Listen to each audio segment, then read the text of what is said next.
by believing, of course. We were in halftime a bit disappointed with the first half, but I felt we were in the game. Didn't give away a lot of chances, like I said, and second half I think we were on it from minute one, and yeah, of course we wanted to score a little bit earlier than the last 10 minutes, but that's what it is, and we keep fighting and keep believing, and if we do that, we can turn games like we did today. Brian, that's back-to-back home wins out here at the Community Stadium. How important in the end is the home form going to be, do you think? Yeah, it's been a long time that we didn't win here, so it's good for the fans, and we keep the momentum to perform on Tuesday. You're back in the top half of the table, 20 points on the board after 16 games. You'd have taken that at the start of the season, wouldn't you? Yeah, maybe.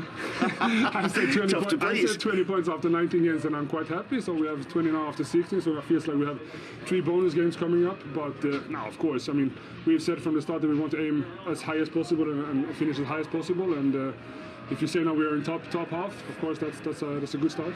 Guys, very well done tonight. Congratulations. Thank you. Thanks.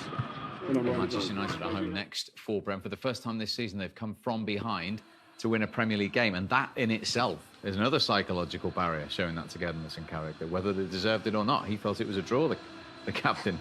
It surprises me that in terms of the balance of play, I actually thought Brentford deserved it. I thought out of the two teams, they were the team that actually wanted to go for it, really tried to get a result from the game. I thought once Watford took the lead, I thought they just sat back and was hoping more than anything. They didn't, as Andy mentioned, they didn't neither defend nor try and attack and get something from the game. So Brentford were, thoroughly deserved the 3 points from the game, and it showed great character from the team. As you say, the first time to come back in the Premier League from going behind. I think it goes character and it gives them something to build on.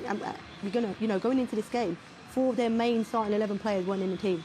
So when they go for it, Brentford, like they did second half, then you feel like they can generally got some momentum. I really like what I saw second half.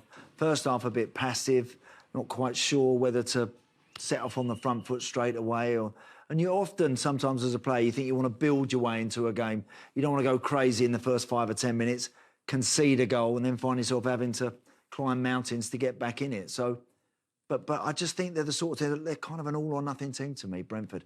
I think when they go for it, I think they're a handful. I really do. I think they play with a real tempo to their game. Put it in the box, load it in the box, get some red and white shirts in there, and you just don't know. And that's all they did second half. And it wasn't particularly sophisticated, but it's very effective and really tough to stop. The best teams have struggled here, Steve, against this team. They've not found it easy to defend against them. So good luck to them. I feel that's when they're at their best, though. When they're direct and I feel like their midfield, they know how to react off balls that go into the box. I think what they struggled in the first half, midfield would, too far off or got too high at times. And they're a team that are used to, with the midfielders, they're used to balls coming in and working off those second balls and keeping the attacks alive. I think they didn't have enough of that in the first half. And that's how the equaliser came about, exactly what you're talking about. Yeah, exactly. Just by putting it in the box and just by getting good numbers in there. Again, look, they recycle the ball there. There's a chance Watford could have cleared it. And once they get it wide, they chop back, whip it in, and you make first contact, you're always in business. And there's the big man at the back post. Just wonder, Farrell, whether they should have stepped up Watford here. When the delivery off the right didn't come in, he's chopped back onto his... I think as a defender, you want your line up. I think they've kept the same line, which keeps Janssen onside, and look, it's marginal that he's onside, but he is onside, and it's a good finish. But we talk about the numbers. Look at the bodies they've committed into the box here. Yeah. There's 9 players in and around the box with only a couple on the halfway line, and this is what I mean about them. They're all in or not. This is when they're at their best, when they fully commit to crosses. They have players locking off the edge of the box for second balls, and they get chances from it. Yeah. And that's his first Brentford goal at the 80th attempt. They've now scored 10 home goals in the Premier League this season from 10 different goal scorers. Yeah, which again, I think is going to be vital for them. And I love that about, particularly about Pontus Jansson. He really does throw himself at everything in both boxes. He'll put his head and his face in the way of something defensively. And then when he gets the chance to attack across, he really does commit to it. So I think it was fitting that he should get his team right back in amongst the thick of it tonight. And then came the late drama. No debate about the awarding of the penalty, is there? It's desperate defending from Watford, and we saw it. They started to get shaky, Watford, and no surprises. They're a team that haven't gone a game without conceding. And look, the position, you can see here, and Kong, he just gives the ball away, and then he's out of position, and he's trying to re-find his position as Brentford, go on the attack, and he's still not shaped up.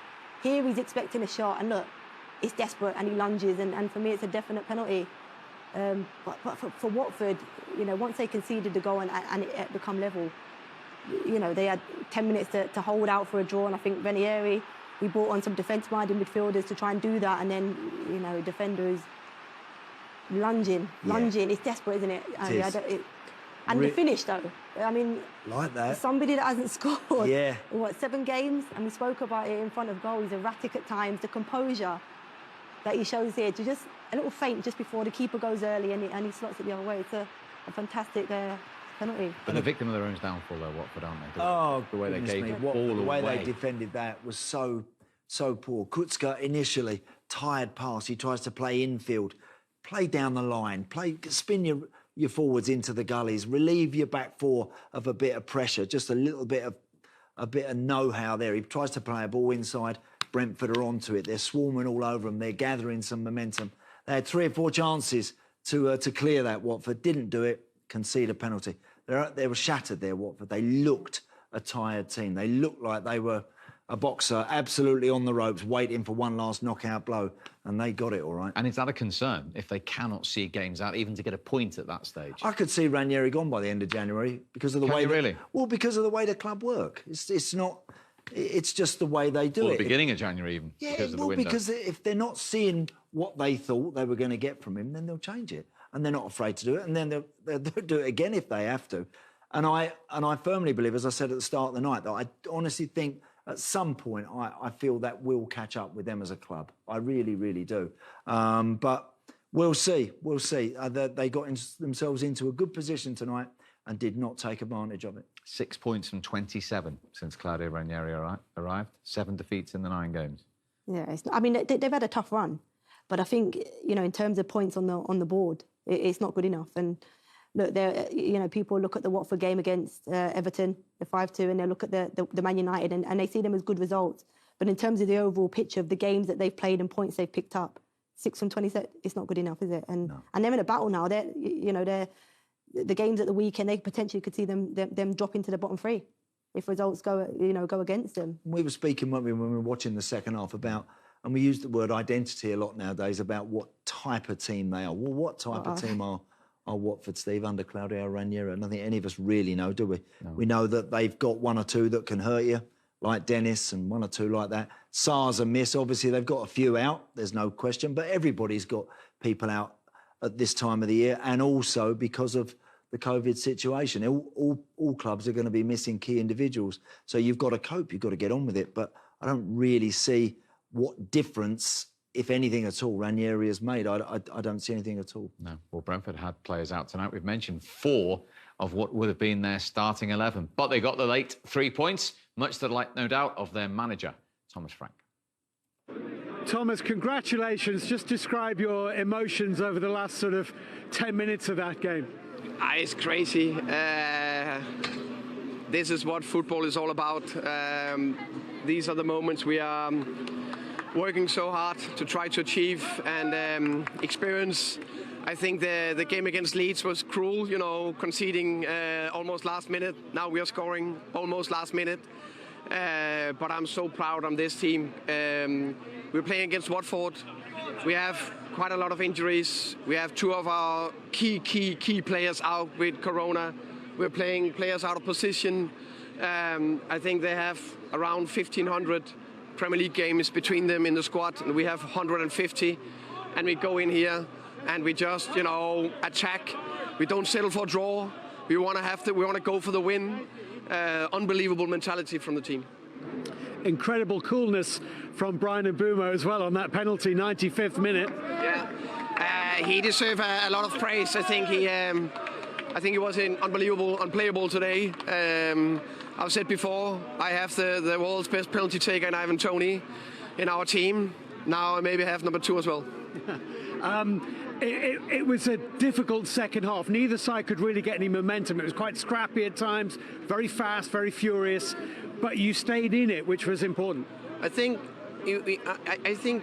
over the game, not everything was beautiful, but we stayed in the game and kept trying to play, tried to go through them.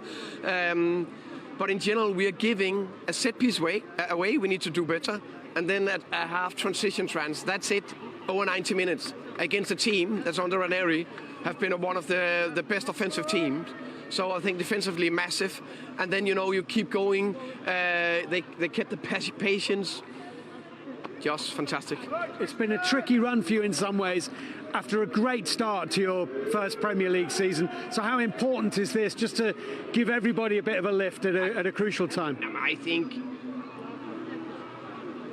it's unbelievable performance, and getting 3 points with the injuries and COVID cases we have in the squad, and not, we are not scrapping to get over the line. It's a fully fair and square win over 90 minutes under the most difficult circumstances. You're 1-0 down. I think we equalized 3 minutes? 87, I think. 87, yeah, and we still go for the win.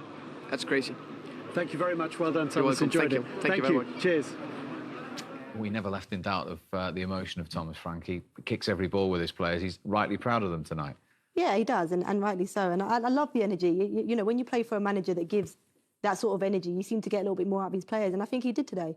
I think he got a lot of energy. He said, I didn't realise it was that late on the equaliser, 87. I thought it was a bit earlier.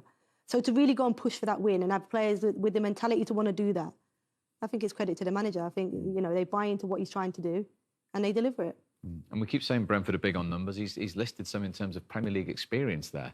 He did, in the two squad. 1,500 correct appearances in Watford to 150 in Brentford. Yeah, he did. Put it in context for us. Well, I think what he's always trying to do, I think he's always trying to big his team up, and I think he's trying to pay them the maximum compliment. And what he's kind of saying is, look, without wanting to say we're little Brentford, he's kind of saying that for a team of my players with the experience they have against, the Sissokos, the Cathcarts, all of these boys that've been around a long, long time in a Watford shirt.